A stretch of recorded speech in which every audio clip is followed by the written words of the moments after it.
Assalamualaikum warahmatullahi wabarakatuh. Waalaikumsalam warahmatullahi wabarakatuh.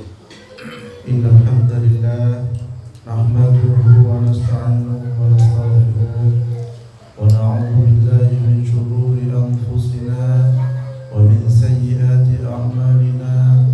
Asyhadu an la ilaha illallah wahdahu la syarika lahu wa asyhadu anna Muhammadan abduhu wa rasuluh. Amma ba'd. Wa ma ubarri'u nafsi innan nafsa la'ammaratun bis-su'i illa ma rahima rabbi inna rabbi ghafurur rahim. A'udzu bikalimatillahi tammah min kulli syaitanin wa hammah wa min kulli 'ainin lamah. Alhamdulillah, Bapak Ibu sekalian, adik-adik sekalian yang dirahmati Allah, bersyukur kita kepada Allah Subhanahu wa taala atas segala nikmat yang diberikan kepada kita sekalian. Semoga Allah senantiasa menambah nikmat kita di dunia dan akhirat. Bapak Ibu sekalian yang dirahmati Allah, keutamaan 10 hari pertama bulan Dzulhijjah itu apa saja dan amalan apa saja yang disyariatkan. Jadi ada keutamaan 10 hari pertama bulan Dzulhijjah dan amalan apa saja yang disyariatkan. Diriwayatkan oleh Bukhari rahimahullah dari Ibnu Abbas radhiyallahu anhu bahwa Nabi sallallahu alaihi wasallam bersabda, tidak ada hari di mana amal soleh pada saat itu lebih dicintai oleh Allah daripada hari-hari ini, yaitu 10 hari di bulan Dzulhijjah. Mereka bertanya, ya Rasulullah, tidak juga jihad fisabilillah?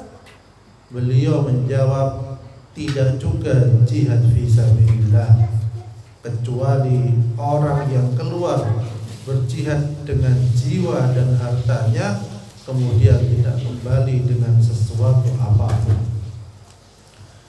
Imam Ahmad rahimahullah meriwayatkan dari Umar radhiyallahu anhu bahwa Nabi sallallahu alaihi wasallam bersabda, tidak ada hari yang paling agung dan amat dicintai Allah untuk berbuat kebajikan di dalamnya daripada 10 hari Dzulhijjah ini. Maka perbanyaklah pada saat itu tahlil, takbir dan tahmid. Terus macam-macam amalan apa saja yang disyariatkan pada 10 hari bulan Dzulhijjah itu? Yang pertama, melaksanakan ibadah haji dan umroh. Dari hadis Nabi disampaikan, dari umroh ke umroh adalah tebusan dosa-dosa yang dikerjakan di antara keduanya, dan haji yang mabrur balasannya tiada lain adalah surga. Semoga kita sekalian diberi kemampuan untuk haji. Amin. Dan semoga yang sudah beribadah haji, Allah berikan haji yang mabrur, diterima oleh Allah Subhanahu wa taala. Kemudian amalan yang kedua adalah berpuasa selama hari-hari tersebut atau pada sebagiannya, terutama pada hari Arafah. Jadi mulai tanggal 1 kemarin kita bisa berpuasa terus-menerus sampai hari sebelum hari raya. Puasa ini adalah untukku, kata Allah, dan akulah yang akan membalasnya. Sungguh dia telah meninggalkan syahwat, makanan dan minumannya semata-mata karena aku. Diriwayatkan dari Abu Sa'id Al-Khudri radhiyallahu anhu, Rasulullah sallallahu alaihi wasallam bersabda, yang artinya, tidaklah seorang hamba berpuasa sehari di jalan Allah melainkan Allah akan menjauhkan dirinya dengan puasanya itu dari api neraka selama berapa? 70 tahun. Jadi lek kita siam niki nggih, niku saged menjauhkan dari api neraka 70 tahun. Jadi misalnya pun seseorang oleh Allah dihukum dimasukkan neraka setengah hari. Setengah hari pinten? Setengah hari ini 500 tahun. Nah, jadi puasa niki saged mengurangi niku selama 70 tahun. Insyaallah ngoten. Niki hadis muttafaqun alaih. Kemudian berpuasa pada hari Arafah karena mengharap pahala dari Allah, melebur dosa-dosa setahun sebelumnya dan sesudahnya. Tapi pun mentang-mentang aku mari poso masih dosa gak apa-apa lah, aku tenang sah. Tetap kita berusaha mencari pahala, bukan menambah dosa. Kemudian keutamaan 10 pertama di bulan Dzulhijjah yang ketiga yaitu takbir dan zikir pada hari-hari tersebut. Jadi lek Ramadan itu 10 hari terakhir, lek hari raya kurban berarti 10 hari pertama. Ini karek madune kamane. Hari-hari yang insyaallah mustajabah kita berbanyak pahala. Dalam Al-Quran disampaikan dan supaya mereka menyebut nama Allah pada hari-hari yang telah ditentukan. Para ahli tafsir menafsirkannya dengan 10 hari dari bulan Dzulhijjah. Karena itu para ulama menganjurkan untuk memperbanyak zikir pada hari-hari tersebut.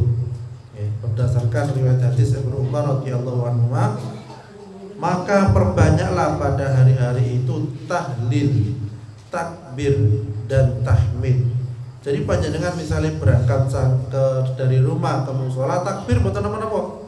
Allahu akbar, Allahu akbar, Allahu akbar, la ilaha illallah, Allahu akbar, Allahu akbar walillahil hamd.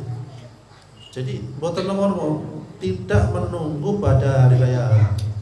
Tidak menunggu pada hari raya. Jadi mulai tanggal 1 kemarin sampai hari raya pun tidak apa-apa takbir. Dianjurkan untuk mengeraskan suara dalam bertakbir ketika berada di pasar, di rumah, di jalan, di masjid dan lintu-lintunipun. Sebagaimana firman Allah, dan hendaklah kamu mengagungkan Allah atas petunjuknya yang diberikan kepadamu.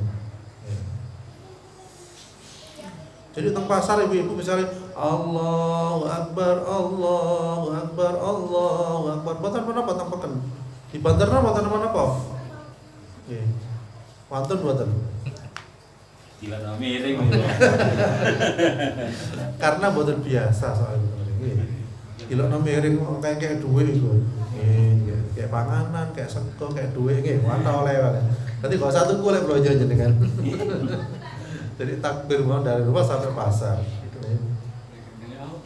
Nah, nggih. Asline ngoten, diperbolehkan, dianjurkan nggih. Kemudian yang keempat, niku taubat serta meninggalkan segala maksiat dan dosa. Dalam sebuah hadis disampaikan sesungguhnya Allah itu cemburu, dan kecemburuan Allah itu manakala seorang hamba melakukan apa yang diharamkan Allah terhadapnya. Kemudian amalan yang kelima yaitu banyak beramal soleh, ya, termasuk baca Al-Quran, sedekah. Nggak ada sedekah, nggak ada lebih, monggo dimaksimalkan bulan-bulan ini, hari-hari ini. Ya. Baca Al-Quran, malih tiap malam, ya. Kan buatan damelan atau saniki napa jajan-jajan kan buatan. Jadi dimaksimalkan baca Al-Quran kita. Kemudian yang keenam adalah disyariatkan pada hari-hari itu takbir mutlak, yaitu siang, malam, ya, sampai sholat Id. Kemudian yang ketujuh adalah berkurban pada hari raya kurban dan hari-hari tasyrik. berkurban dengan menyembelih 2 ekor domba jantan berwarna putih dan bertanduk. Beliau sendiri yang menyembelihnya dengan menyebut nama Allah dan bertakbir serta meletakkan kaki beliau di sisi tubuh domba itu. Ini korbannya Nabi kita Muhammad SAW. Kemudian yang ke-8 adalah dilarang mencabut atau memotong rambut dan kuku bagi orang yang hendak berkorban. Disampaikan dalam hadis, jika kamu melihat hilal bulan Dzulhijjah dan salah seorang di antara kamu ingin berkorban, maka hendaklah ia menahan diri dari memotong rambut dan kukunya. Sing bagi korban mulai tanggal 1 kemarin dianjurkan tidak memotong rambut kalian kuku. Kemudian selanjutnya melaksanakan sholat Idul Adha dan mendengarkan khutbahnya. Kemudian yang ke-10 adalah hendaknya setiap muslim dan muslimah mengisi hari-hari ini dengan melakukan ketaatan, zikir dan syukur kepada Allah. Jadi syukur dikatai, zikir dikatai, kemudian takbir dikatai, dibanyahi untuk memuji Allah Subhanahu wa taala. Ala bi dzikrillah tatmainnul qulub. Jadi lek hati gundah gelisah niku obatipun apa? Zikir kepada Allah. Wis zikir akeh kok gak waras-waras, kok gak tenang-tenang atine, ditambahi malih kali sedekah. Sedekah sithik kok durung waras, tambahi sing kathah. Sing kathah kok entek donyane kok karep sithik, tambah sedekah senyuman. Minimal teng tanggane, teng dereke. Sing jarang guyu maling guyu-guyu saiki. Tapi pun guyu terus. Kemarin yuk, kapan kok guyuan saiki? Ya sedekah tuh. Rono guyu meneh, Minimal salam, assalamualaikum kali guyu. Lah assalamualaikum kali meremut, assalamualaikum medeni. Ya assalamualaikum kali guyu, masyaallah. Sing ditemoni nggih seneng, setane ngalih, insyaallah malaikat rahmat ya menaungi kita. Jadi ngoten Bapak Ibu sekalian rahmati Allah. Jadi monggo salam ditebarkan, senyum juga ditebarkan, senyum kepada sesama, senyum utang PT guyu lah. Ngatus wedhus guyu-guyu lah. Terasa malah kesurupan guyu wonten tempate.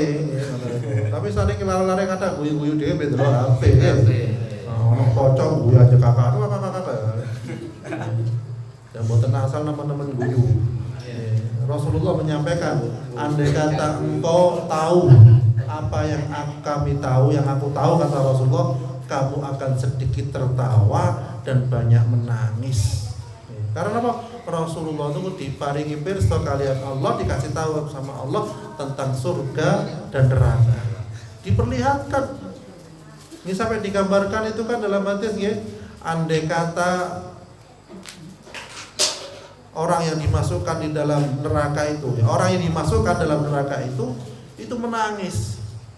menangis jadi-jadinya. Andai kata perahu dilewatkan, niscaya akan bisa lewat. Dan ketika air matanya habis, tinggal darah yang keluar dari mata. Pripun rasanya? Kayak copot mripatipun ini. Oh nangis biasa mawon bendul-bendul. Napa malih nangis gede, mencolot mripate. Nauzubillah min dzalik. Mugi-mugi kita sekalian oleh Allah Subhanahu wa taala dilebetkan ke dalam surganya Allah. Dimaksimalkan ibadah kita bulan Dzulhijjah dan bulan seterusnya, diberikan kemampuan oleh Allah kita bisa berkorban. Amin. Bisa tahun ini, insyaallah tahun depan. Dan kita sekalian menjadi anak yang soleh dan solihah. Amin.